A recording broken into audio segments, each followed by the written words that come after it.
తిరుమల శ్రీవారిని ఏపీ ప్రభుత్వ సలహాదారుడు సజ్జల రామకృష్ణారెడ్డి, ప్రభుత్వ whip Chevireddy, deputy CM Narayana స్వామి దర్శించుకున్నారు.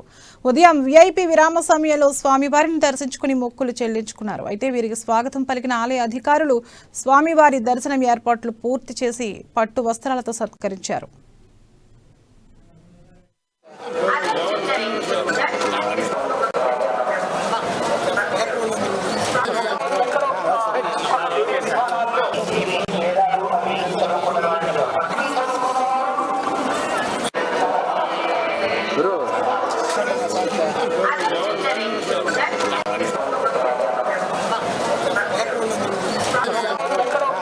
రాష్ట్రం అన్ని రంగాల్లో అభివృద్ధి చెందాలని, సుభిక్షంగా ఉండాలని జగన్మోహన్ రెడ్డి గారు రాష్ట్ర సర్వతోముఖ ఏవైతే సంస్కరణలు, పథకాలు తీసుకొచ్చి కష్టకాలంలో కూడా రాష్ట్రాన్ని వేగంగా పరుగులు పెట్టి ఆ యజ్ఞం నిర్విఘ్నంగా జరగాలని, అన్నీ బాగుండాలి, రాష్ట్రానికి రావాల్సినవన్నీ రావాలి.